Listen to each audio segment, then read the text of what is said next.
y vamos a ver lo de la ley de Laplace. ¿Sale? Bueno, entonces, de la ley de Laplace, eso ya lo vimos en el corazón. Si recuerdan, ya habíamos hablado acerca de cuáles eran sus variables y demás. Estamos atentos un ojo a la clase y otro ojo a la clase.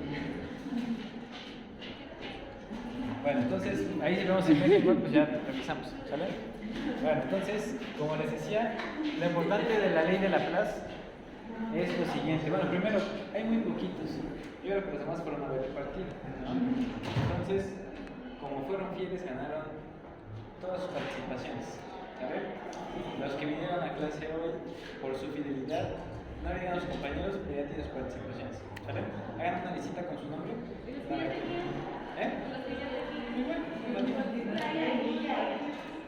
Ya, tampoco hay que ser amables. Igual que hay que ser entendidos. Ya se metió un entonces, hagan la listita, sale, le ponen la fecha, su nombre empezando por apellidos, ¿sí? Y ya se ganan sus participaciones, pero no le digan nada a sus compañeros que no vinieron, ¿sale? Gracias. Bueno, entonces, de la ley de Laplace les decía, no vamos a volver a ver toda la ley. Lo único que quiero que recuerden son dos aspectos de esa ley. ¿Se acuerdan que la ley de Laplace hablaba acerca del radio y hablaba acerca también de la presión y el espesor de la pared de una estructura esférica? ¿Sale? Entonces, lo que vamos a tener en la ley de Laplace es lo siguiente. Fíjense que acá tenemos una representación de la ley de Laplace de manera normal. ¿Sale? Aquí tenemos dos alvéolos, el alvéolo pequeño y el alvéolo grande. Así a simple vista, ¿de dónde a dónde creen que pasaría el aire? ¿Del alvéolo grande al pequeño o del pequeño al grande? Del pequeño al grande. Del pequeño al grande, seguro, si no hubieran visto la imagen. Si no nos hubiera dicho antes. Si no lo hubiéramos visto antes, todos pensaríamos que del grande al pequeño, ¿no? Porque el grande, decimos, pues tiene más aire y le va a pasar al otro lado, ¿sí? Pero acuérdense que la ley de Laplace nos decía que cuando tenemos un radio más pequeñito, ¿sale? Eso va a modificar justamente la presión que hay dentro, ¿sale? Entonces, en el alvéolo que tiene el menor radio tenemos una menor presión, digo una mayor presión, y en el alvéolo más grande vamos a tener menos presión, por eso el pequeño se vacía en el otro, ¿sale? Para que recuerden cuál tiene más presión y cuál menos, alguna vez han inflado un globo nuevo, ¿no? ¿El globo nuevo cuesta más o menos inflarlo? Cuesta más, y el globo que ya está inflado cuesta menos. Entonces ahí se van a acordar que una estructura más grande tiene menos presión dentro y una estructura más pequeña tiene más presión, ¿vale? Eso es lo que pasaría de forma normal en todos los alvéolos de nuestro pulmón. ¿Se imaginan que todos tendrían a colapsar? Sería complicado porque no tendríamos espacio para el intercambio de oxígeno. Pero precisamente para romper con la tensión superficial del interior de los alvéolos, que está determinada por la ley de Laplace, tenemos el factor surfactante, ¿sale? El factor surfactante lo que va a hacer es disminuir la tensión superficial en el interior de los alvéolos, principalmente de los más pequeños. Y cuando disminuye la tensión superficial de los alvéolos más pequeños, entonces evita que estos colapsen y que tiendan a vaciarse en los más grandes, ¿sale? Ese es el principio fundamental de la ley de Laplace y del factor surfactante a nivel respiratorio. Ya habíamos dicho ayer de qué está hecho el factor surfactante, ¿verdad? ¿Sí? Bueno, entonces recuerden que son lípidos en teoría, ¿vale? Eso hace que la tensión superficial se rompa y entonces ya no corremos el riesgo de que nuestros alvéolos colapsen, ¿ok? Entonces ahí tenemos esa ley importante. La ley de Boyle la tenemos en los cambios de volumen y de presión que habíamos dicho ayer, ¿se acuerdan? Que a mayor volumen, menor presión, y a menor volumen, mayor presión. Y esas diferencias de presiones son las que van a movilizar el aire entre el exterior y el interior, ¿vale? Y por último habíamos visto la ecuación de flujo. ¿Se acuerdan que esta ecuación de flujo nos dice que el flujo del aire hacia los pulmones depende de la diferencia de presiones que ya estudiamos, pero también de la resistencia de la vía aérea, ¿vale? Y en eso podemos concluir la mecánica ventilatoria, ¿vale? ¿Hasta acá alguna duda con lo que vimos ayer o lo que acabo de comentarles hoy sobre la ley de Laplace y la tensión superficial? ¿Sale?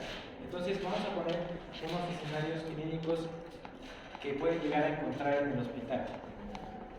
Cuando estén en el internado van a rotar en pediatría y cuando roten en pediatría van a recibir bebés en algún momento, ¿sale?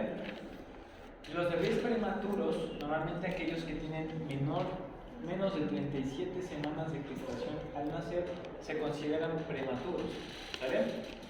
Y dependiendo de qué tan prematuros sean, los niños tienen diferentes problemas al nacer, ¿sale? Pero hay uno muy importante que es la enfermedad de la membrana hialina o el síndrome de dificultad respiratoria del recién nacido, ¿sale? Cuando un recién nacido nace con menos de 35 semanas de gestación, existe mayor posibilidad de tener ese síndrome de dificultad respiratoria en recién nacido, ¿sale? O enfermedad de membrana hialina, también se le llama, ¿ok? Ahora, ¿por qué tiene más posibilidades de tener ese síndrome el niño cuando nace con menos de 35 semanas de gestación? Fíjense bien. A las 35 semanas de gestación ocurre algo muy importante. El factor surfactante está presente en adecuada cantidad y en adecuada calidad, ¿sale? En pocas palabras, a las 35 semanas de gestación, cualquier feto tiene madurez pulmonar. Y la madurez pulmonar depende de que el surfactante funcione adecuadamente, ¿sale?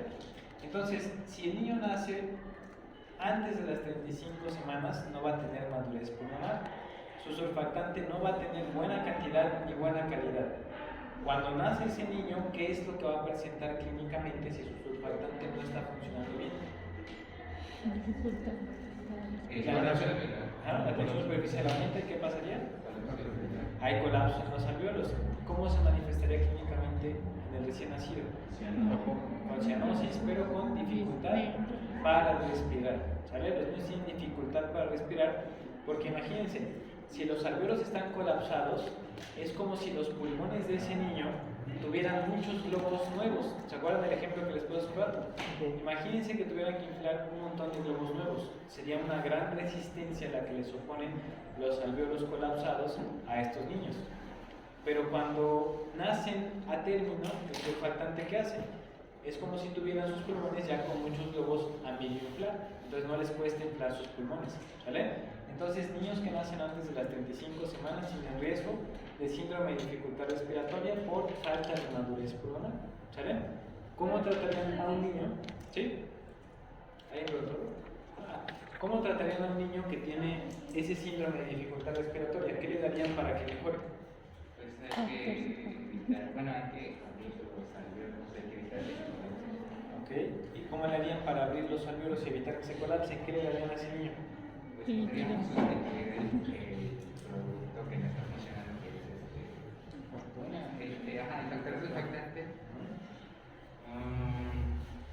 Por ahí va. ¿La lecitina? ¿Cómo? ¿La lecitina? Bueno, la lecitina es el componente principal. Para no complicarnos tanto, hay que darle factor surfactante, ¿vale? Hay factor surfactante sintético y factor surfactante natural que se obtiene, bueno, ya no se ocupa tanto ese método de extracción, pero antes el surfactante se obtenía de pulmones de diferentes animales, ¿sale? Se extraía el surfactante de pulmones animales, se purificaba y se administraba al recién nacido. También ahora hay surfactante sintético. En pocas palabras, ese niño va a mejorar solo si le dan surfactante, ¿sale? Entonces hay que administrar de manera exógena factor surfactante. Pero en algún punto va a llegar a la madurez pulmonar o todo el tiempo se va a tener que estar. Sí, va a llegar a la madurez, hay que tenerlo en incubadora y después de que de manera corregida supera las 35 semanas, ahí va a empezar a tener más madurez, ¿vale? Entonces la madurez la va a alcanzar, solo hay que ayudarle a que llegue ese tiempo en la incubadora para que sus pulmones se desarrollen. No los predisponen, por ejemplo, a asma o ese tipo de patologías. No tanto asma, pero sí hay hipertensión pulmonar, ¿sale? La hipertensión pulmonar persistente de recién nacido sí puede presentarse en niños que tienen dificultad respiratoria al nacer, ¿sale? ¿Cómo que se llama? Síndrome de dificultad respiratoria del recién nacido, o también se llama síndrome de membrana hialina, así.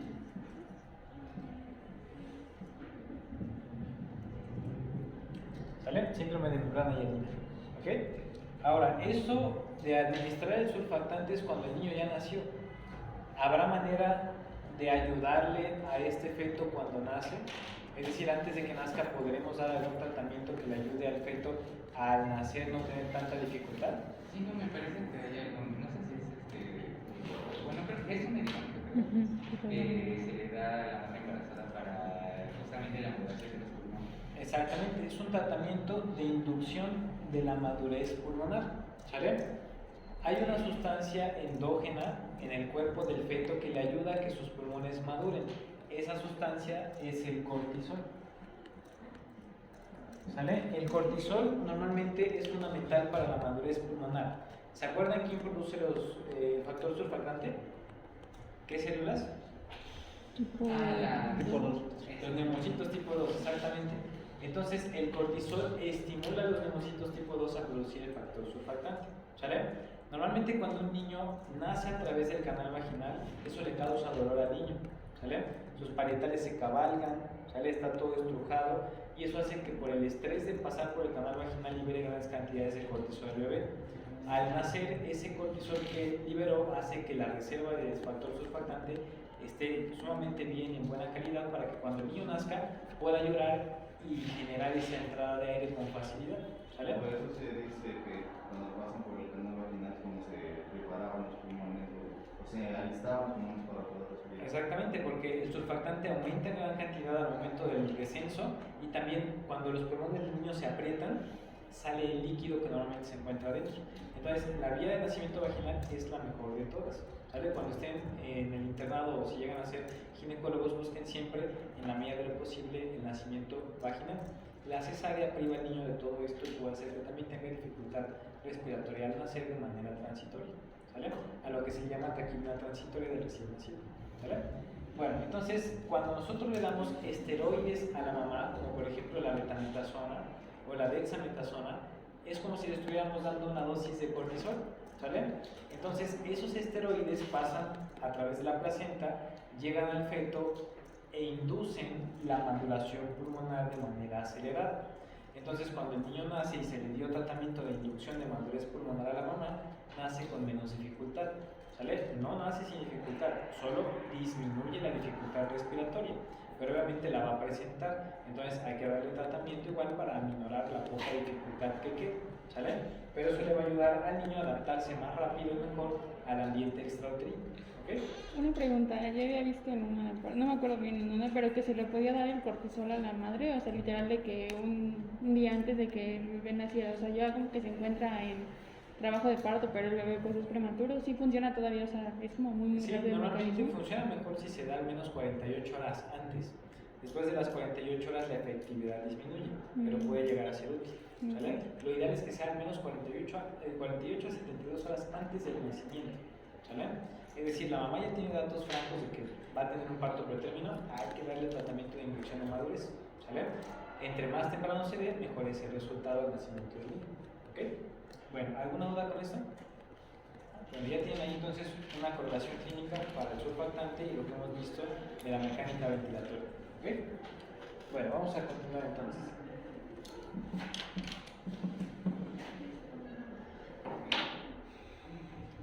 Vamos a hablar acerca de la relación entre la ventilación y la perfusión del pulmón.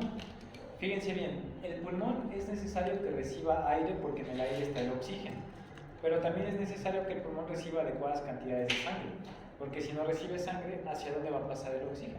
¿Sale? Entonces necesitamos que tanto el alveolo reciba oxígeno, así como también capilares que lleguen a él para tomar el oxígeno que llegó a nivel alveolar. ¿Sale? A esa relación entre la ventilación, que es el grado de aire que llega al alveolo y por consecuencia el grado de oxígeno que existe ahí, y la llegada de sangre, a eso se le llama relación ventilación-perfusión. ¿Sale? Normalmente la relación ventilación-perfusión es importante que se mantenga estable para tener un buen intercambio gaseoso. Si se afecta la relación ventilación-perfusión, se va a afectar el intercambio de gases entre el pulmón y los capilares. ¿Sale? Les voy a hacer primero un esquema en el pizarrón para que puedan comprender con mayor facilidad una imagen que vamos a ver a continuación. ¿Sí? Hay algunas reglas importantes que deben conocer sobre la relación ventilación-perfusión, que en esencia es lo más importante que deben dominar para entender cualquier patología relacionada con esto. ¿Sale? Entonces vamos a ver en qué consiste esto que acabo de comentarles. Con los esquemas que vamos a hacer a continuación van a entender muchas cosas, como por ejemplo, alguien ha escuchado que cuando alguien está ansioso hiperventila y que al hiperventilar hace alcalosis. ¿Sí? Vamos a entender por qué ocurre eso. ¿Ok? Fíjense bien. Vamos a poner aquí a la vía aérea. Acá están los bronquios, ¿sí? Y aunque aquí ya sabemos que hay muchas más generaciones, les voy a poner aquí una especie de circulito que representa el alveolo, ¿sale? Pues ya saben que hay 23 generaciones, pero para fines prácticos, ahí están los alveolos, acá está la vía aérea, ¿ok? Ahora vamos a poner aquí un vaso que está llegando a cada uno de estos alveolos. El vaso está llevando la sangre que es necesaria para tomar el oxígeno, ¿vale? Ahora, fíjense bien, hay algunos elementos que vamos a relacionar con este esquema. El primer elemento es el oxígeno, el segundo elemento es el CO2, el tercer elemento es el vaso y el cuarto es la vía aérea. ¿Sí? Todos esos elementos están interrelacionados de la siguiente manera. Fíjense bien, cuando nosotros cambiamos nuestra ventilación, ¿sí? Hay dos formas de hacerlo. Podemos modificar la frecuencia con la que estamos ventilando, que es lo que se llama frecuencia respiratoria, y la profundidad con la que estamos ventilando, ¿sale? Si yo modifico mi frecuencia y mi profundidad, entonces voy a modificar mi ventilación, ¿sale? Ahora bien, cuando yo aumento la frecuencia o aumento la profundidad con la que estoy ventilando, vamos a resumir esos eventos como un incremento en la ventilación. ¿Ok? ¿Hasta ahí vamos bien? Ejemplo, fíjense, si yo hago esto, estoy aumentando la profundidad, eso hace que aumente mi ventilación. Pero si yo empiezo a ventilar con mayor frecuencia, también aumento la ventilación, ¿sale? Ahora, ese aumento de la ventilación va a tener una relación tanto con el oxígeno como con el CO2, ¿sale? Si aumento la ventilación, ¿qué le pasará a los niveles de oxígeno a nivel alveolar? ¿Aumentarán o disminuirán? Aumentan, ¿sale? Entonces aquí tenemos la primera regla de la ventilación-perfusión. La cantidad de oxígeno que hay en los alvéolos es directamente proporcional a la ventilación. Si aumenta la ventilación, aumenta la cantidad de oxígeno a nivel de los alvéolos, ¿sale? ¿La cantidad de oxígeno dónde? A nivel de los alvéolos, ¿sale? Acá se los voy a poner para que vean dónde están, ¿ok? Si yo aumento la ventilación, estoy metiendo más aire a los pulmones. Y si meto más aire, pues llega más oxígeno, ¿sale? Entonces recuerden, mayor ventilación significa más oxígeno a nivel alveolar, ¿sale? ¿Hasta ahí vamos bien? ¿Alguna duda con este primer principio? Vamos con el segundo. Si yo ventilo en mayor cantidad, ¿qué le pasará al CO2? ¿Aumentará o disminuirá? Ese disminuye, ¿sale? Aquí va la segunda regla de la ventilación-perfusión. Un aumento en la ventilación va a disminuir los niveles de CO2. Entonces, la ventilación tiene una relación inversa con el CO2, pero tiene una relación directa con el oxígeno, ¿sale? ¿Alguna duda que tengan hasta acá? ¿No? Perfecto. Entonces, si se dan cuenta, ya estamos relacionando ventilación con oxígeno y con CO2, ¿sale? Les voy a poner abajo el esquema contrario, es decir, una persona que ahora disminuye su ventilación porque bajó su frecuencia o la profundidad con la que ventila, ¿qué resultado tendríamos en los niveles de oxígeno alveolar? Disminuye el oxígeno alveolar. ¿Y qué pasaría con el CO2? Aumenta. El CO2 aumenta, exactamente, ¿sale? Por eso una persona que está nerviosa y que aumenta su frecuencia respiratoria y la profundidad con la que ventila, disminuye sus concentraciones de CO2, ¿sale?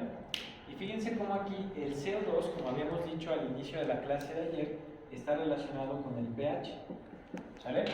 Si yo modifico los niveles de CO2, también modifico el pH, ¿sale? Entonces, si bajo la cantidad de CO2, ¿qué le va a pasar al pH? El pH, si yo bajo la cantidad de CO2, estoy eliminando ácido, ¿sale? Y si elimino ácido, ¿qué le pasa al pH? El pH sube, ¿sale? Entonces recuerden, menos concentraciones de CO2 equivalen a un pH más alto o un pH alcalino. Pero si por el contrario yo aumento la cantidad de CO2 en mi organismo, ¿qué le va a pasar al pH? Ahora sí, el pH disminuye porque estoy reteniendo una sustancia que produce ácido, ¿sale? Que es el ácido carbónico, el que deriva del CO2, ¿ok? Entonces vamos a traspolar ahora esa relación del pH y el CO2 con los efectos de la ventilación, ¿sí? Si yo tengo mayor ventilación, ya me dijeron, tengo menos CO2, y si tengo menos CO2, ¿cómo va a estar mi pH entonces? Más ácido. va a estar elevado, ¿sale? Entonces voy a tener una elevación del pH, lo que se conoce como una alcalemia, ¿sale? O un pH alcalino en la sangre, ¿sale? En cambio, si tengo ahora una disminución de la ventilación, ¿qué le va a pasar al CO2? Esta aumenta. Y si aumenta el CO2, ¿qué le va a pasar al pH? Este disminuye y tenemos una acidemia, ¿sale?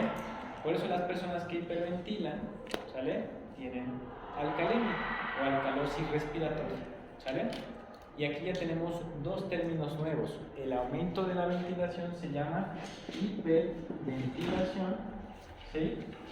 Y la disminución se llama hipoventilación, ¿sale? ¿Alguna duda hasta ahí? ¿No? Entonces ya pueden saber lo que pasa con el pH, con el oxígeno y el CO2 cuando hay hiperventilación o hay hipoventilación, ¿sale? ¿Alguna duda hasta acá? ¿No? Eso solamente es la ventilación, nos falta ver el efecto sobre la perfusión, ¿sale? El efecto sobre la perfusión se los voy a poner aquí abajo, ¿ok? Pero antes hay un factor último que es importante que también tiene que ver con el CO2.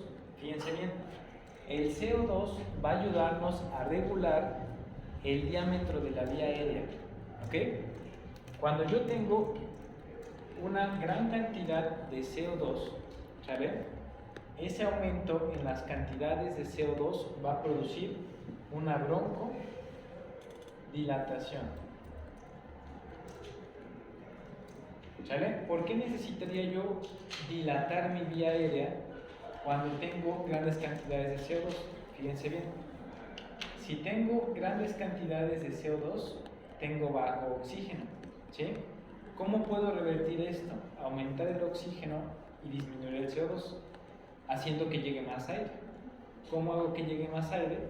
Bajando la resistencia de la vía aérea. ¿Y cómo bajo la resistencia? Dilatando los bronquios, ¿sale? ¿Se dan cuenta cómo los mismos niveles de CO2 van a llevar a que haya una regulación de la vía aérea para revertir esos niveles tan altos? ¿Sale? En cambio, cuando tenemos bajas concentraciones de CO2, ¿qué quiere decir? Que está entrando mucho oxígeno, ¿sale?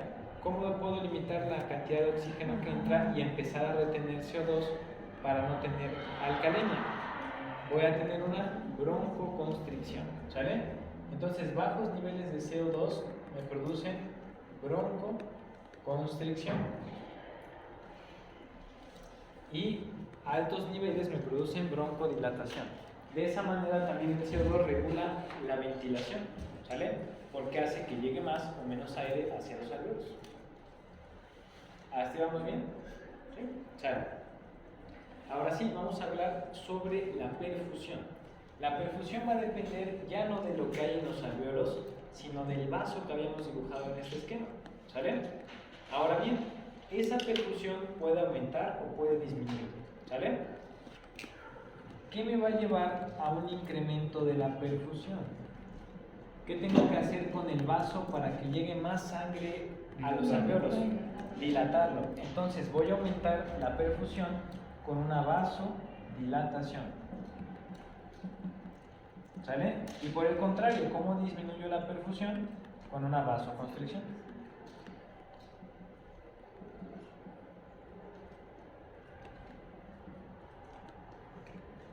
¿Sale? Entonces ahí tenemos el primer principio para ver cómo se regula la perfusión. Si los vasos pulmonares se constriñen, bajo la perfusión. Si los vasos pulmonares se dilatan, aumento la perfusión, ¿sale? Ahora, ¿de qué creen que dependa el que los vasos se dilaten o se constriñen? ¿Quién será el desencadenante de esos cambios? El oxígeno, exactamente, ¿sale? Fíjense bien, cuando yo tengo grandes concentraciones de oxígeno a nivel del alveolo, ¿qué me convendrá que pase en el vaso? ¿Que se constriña o que se dilate? Que se dilate. Que se dilate, porque si tengo mucho oxígeno, ¿qué necesito? Más sangre para tomar ese oxígeno, ¿sale? Entonces, ¿qué va a estimular la vasodilatación para aumentar la perfusión hacia los alveolos? Grandes concentraciones de oxígeno, ¿sale? Entonces voy a tener vasodilatación cuando tengo más oxígeno a nivel alveolar, ¿sale? ¿Hasta ahí vamos bien? Por el contrario, si no tengo nada de oxígeno o tengo muy poco oxígeno en el alveolo, ¿valdrá la pena que llegue sangre hacia el alveolo? No, porque no tiene oxígeno que tomar y estaríamos desperdiciando la sangre que está llegando ahí. ¿Sale? Entonces, ¿qué me va a producir una vasoconstricción de los vasos pulmonares? Una disminución del oxígeno alveolar. A esto se le llama respuesta vasoconstrictora a la hipoxia. Eso es bien importante que lo recuerden. ¿Sale? Se los voy a poner acá. Respuesta vasoconstrictora a la hipoxia. Ahora, ¿por qué es importante que lo sepan? Porque a nivel de la circulación sistémica, esto que acabamos de ver funciona al revés. ¿Sale? Cuando los tejidos corporales, como por ejemplo el riñón, el músculo, el corazón, llegan pocas cantidades de oxígeno, ¿sí? ¿Qué tiene que hacer la circulación para llevarle más oxígeno a esos tejidos? Dilatarse, ¿sale? Entonces, a nivel sistémico, se los pongo acá,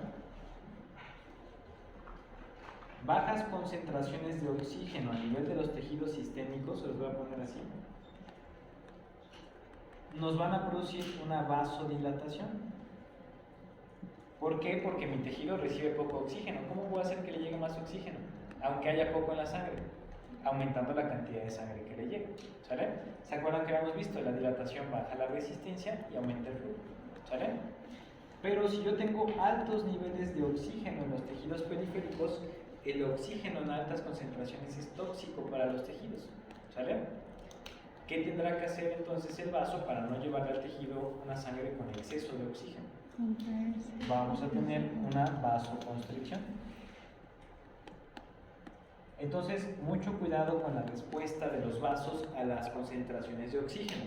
Si estamos en los vasos pulmonares, más oxígeno significa vasodilatación, menos oxígeno, vasoconstricción.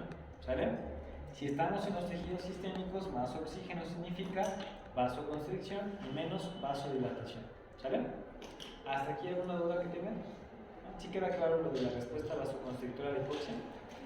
¿Quién me podría explicar para qué me sirve que los vasos se contraigan? ¿Qué objetivo tendrá que los vasos pulmonares se contraigan cuando hay poco oxígeno en un conjunto de alveolos? Exactamente, para desviar el flujo de sangre a otras zonas del pulmón que sí tengan buenas cantidades de oxígeno. ¿Sale? Entonces, para eso me sirve la vasoconstricción ante la hipoxia, para redistribuir la sangre a zonas del pulmón que están bien ventiladas y quitarle sangre a zonas del pulmón que no tienen buena ventilación. ¿Sale? ¿Alguna duda hasta acá? ¿No? ¿Se acuerdan que hace un rato me preguntaron que si el factor surfactante, creo que fuiste tú, Javier, ¿no? Que me preguntaste que si el surfactante es asociado con asma o algo así. Y ven que les dije que asocian eso con hipertensión pulmonar. ¿Por qué hay hipertensión pulmonar cuando el niño tiene síndrome de dificultad respiratoria? Vamos a hilarlo. Si el niño tiene síndrome de dificultad respiratoria, ¿cómo van a estar los alveolos? Colapsados. ¿Cómo estará la cantidad de oxígeno en ese alveolo? ¿Y qué le va a pasar al capilar que se relaciona con ese alveolo colapsado? Se va a constreñir, pero si todos los alveolos del pulmón tienden a colapsarse, ¿cómo van a estar la mayoría de los vasos pulmonares? Cerrados. ¿Qué le pasa a la resistencia de la vasculatura pulmonar? Aumenta, ¿sí? Y entonces, ¿qué tiene que hacer el vaso para mantener el flujo? Aumentar la presión, y ahí está la hipertensión pulmonar. ¿Sale? Entonces, de esa manera, un niño con síndrome de dificultad respiratoria, si no se atiende, les va a hacer hipertensión pulmonar. Y la hipertensión pulmonar en un niño hace que persista la circulación fetal. ¿Sale? Pero esa circulación fetal ya en el ambiente extrauterino trae cianosis porque ya no debe existir. ¿Sale? Entonces, sí, fíjense, en los niños que tienen síndrome de dificultad respiratoria, los alveolos están colapsados. Vamos a ponerlo acá. Este es un alveolo normal que tiene buenas concentraciones de oxígeno. Si el alveolo se colapsa, ya no va a tener buenas concentraciones de oxígeno. ¿Sale? El capilar que pasa por un alveolo con buenas concentraciones de oxígeno está dilatado y lleva sangre. Pero el capilar que va a pasar cerca de ese alveolo colapsado se va a cerrar. ¿Por qué se cierra? Porque no conviene que pase por ahí la sangre porque no va a tomar oxígeno. ¿Sale? Pero en el síndrome de dificultad respiratoria del recién nacido, en todo el pulmón tenemos esta condición. Todos los alveolos tienen al colapso porque no hay surfactante, ni en buena cantidad ni en buena calidad. ¿Sale? Entonces, si casi todos los alvéolos del pulmón están colapsados, ¿cómo van a estar casi todos los vasos del pulmón? Van a estar cerrados, ¿sale? Ahora, acuérdense de la ecuación de flujo. La ecuación de flujo dice que para mantener el flujo sanguíneo en un vaso, necesitamos tener buena diferencia de presión y tener baja resistencia. La resistencia tiene una relación inversa con el radio. Si el radio del vaso disminuyó, ¿qué le va a pasar a la resistencia? La resistencia aumenta. Y si la resistencia aumenta, ¿qué tengo que hacerle a la presión para mantener el flujo? También tengo que aumentarla porque necesito meterle la sangre con más presión al vaso porque me está haciendo más resistencia, ¿sale? Y entonces cuando yo aumento la presión con la que llega la sangre a los vasos pulmonares, debido a que tienen una alta resistencia, tengo una hipertensión pulmonar, porque ahora todos mis vasos me ofrecen una gran resistencia en el pulmón y tengo que meterles con mucha fuerza a esos vasos la sangre para mantener el flujo pulmonar, ¿sale? Y eso condiciona la aparición de la hipertensión pulmonar, ¿sale? ¿Alguna otra duda hasta acá? ¿No? Muy bien, entonces ya vimos de qué depende la perfusión. Lo que vamos a hacer a continuación es relacionar la ventilación con la perfusión, ¿sale? Ahí les va. Tengo un paciente que está hiperventilando, ¿sale? Si hiperventila, ¿qué le va a pasar al oxígeno? Aumenta. Si tengo mucho oxígeno a nivel alveolar, ¿qué le va a pasar a la perfusión? Aumenta porque tenemos una vasodilatación. Se dan cuenta que los vasos van a responder para captar más ese oxígeno que está llegando, ¿sale? Pero como ahora mi sangre está muy bien oxigenada, va a llegar con altas concentraciones de oxígeno a los tejidos. Y cuando llega a los tejidos sistémicos, ¿qué van a hacer los tejidos si hay un exceso de concentración de oxígeno? Van a regular el flujo para que llegue solo lo necesario y tomar el oxígeno que requiere, ¿sale? Ahora, ¿qué le va a pasar al CO2 en la hiperventilación? Va a disminuir. ¿Qué le pasa al pH? El pH aumenta. Tengo una alcalemia y como es de origen respiratorio le llamo alcalosis respiratoria, ¿sale? Como tengo bajo CO2, ¿qué le va a pasar a los bronquios? Va a haber una broncoconstricción. ¿Eso qué me va a limitar? La entrada de oxígeno y me va a ayudar a retener CO2, ¿sale? Porque si entra menos oxígeno, también está saliendo menos CO2 por esa broncoconstricción, ¿sale? Si yo retengo el CO2, ¿qué le va a pasar a mi pH? Se va a revertir y entonces va a mejorar, ¿sale? ¿Se dan cuenta cómo la ventilación se relaciona con el diámetro de la vía aérea, se relaciona con el diámetro de los vasos, con la cantidad de oxígeno y CO2 que hay en los alvéolos, ¿sale? A todo eso que acabamos de ver se le llama relación ventilación-perfusión, siempre van de la mano, ¿sale? Por ejemplo, si un paciente empieza a hacer ejercicio, ¿qué es lo que conviene? Que aumente la perfusión, porque ¿qué va a pasar con su frecuencia respiratoria y la profundidad de sus respiraciones en el paciente que hace ejercicio? Aumentan, entonces va a hiperventilar en el ejercicio y necesita hacerlo, porque de lo contrario el oxígeno que toma el reposo no es suficiente para activar sus músculos.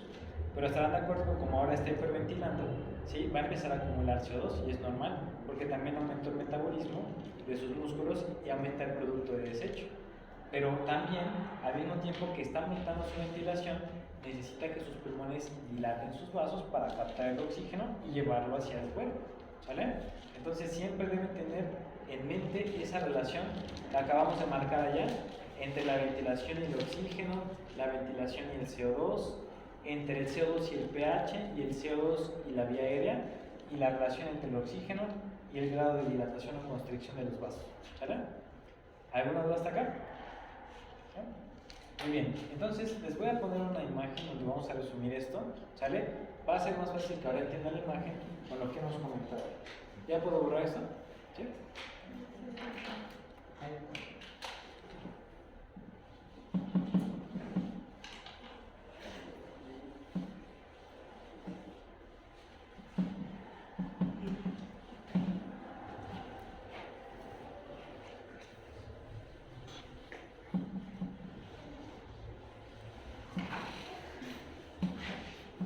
Muy bien, entonces lo siguiente que vamos a ver es esta ilustración.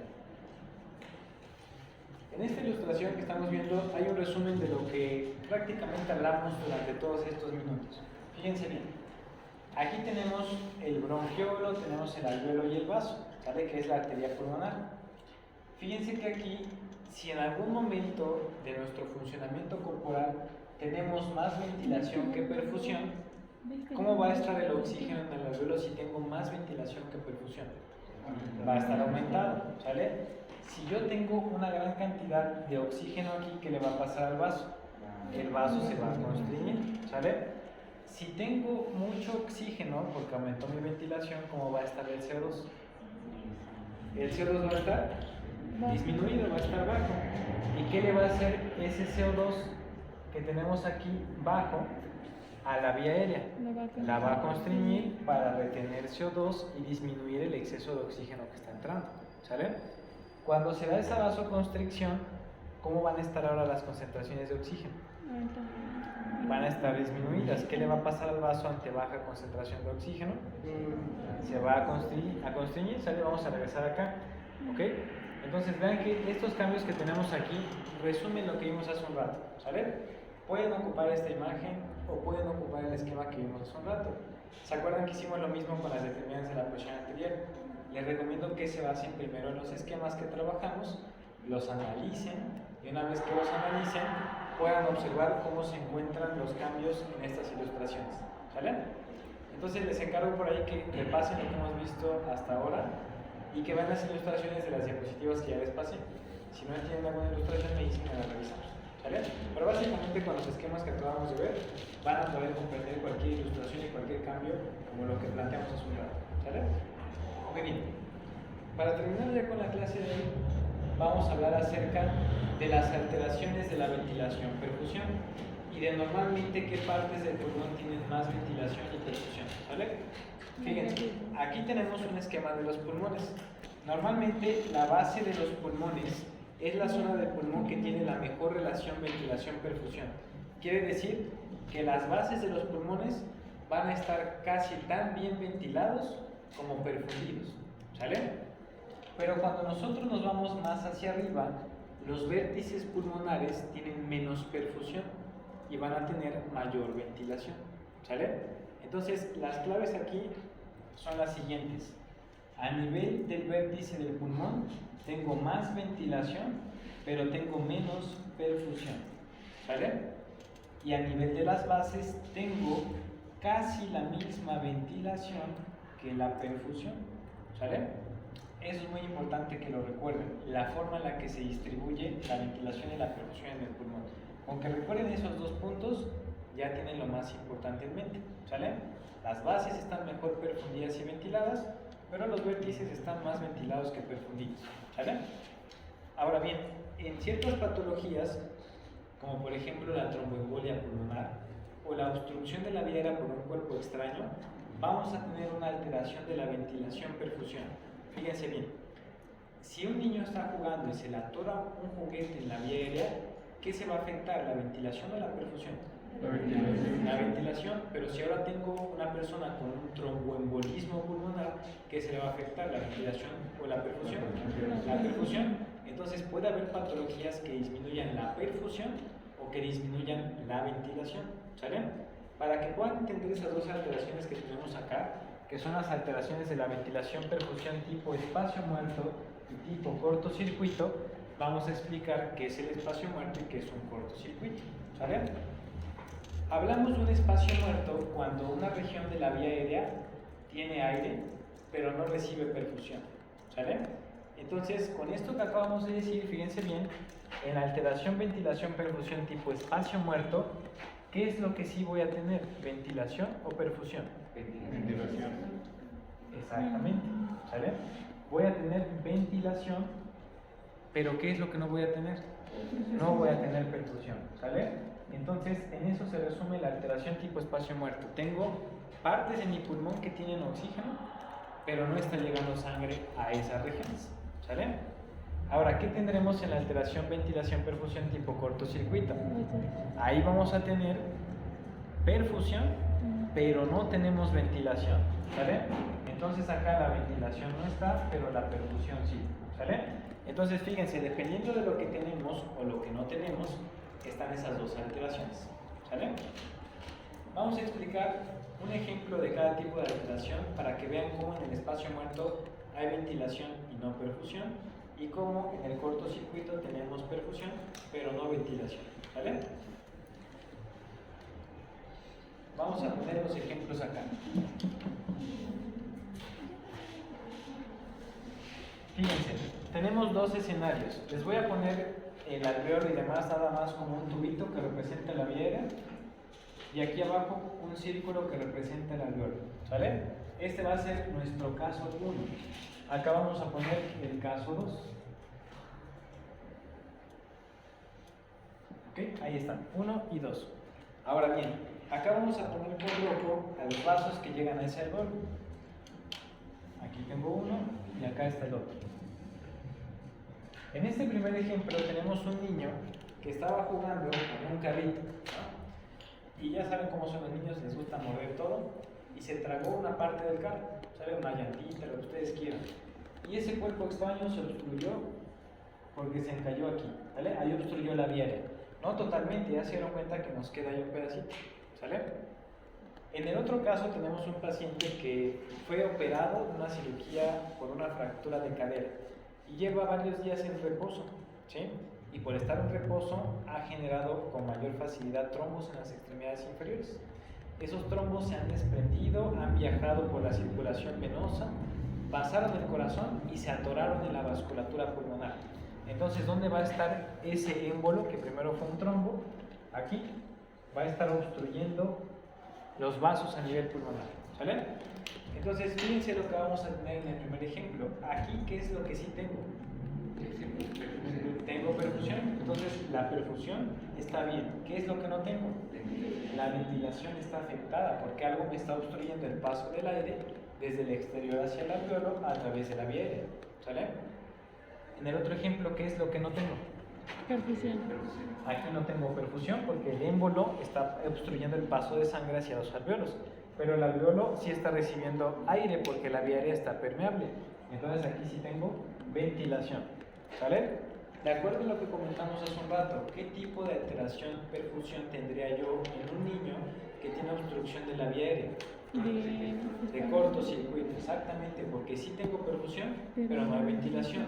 Ahora, fíjense lo que ocurre como consecuencia de tener una alteración, ventilación, perfusión tipo cortocircuito.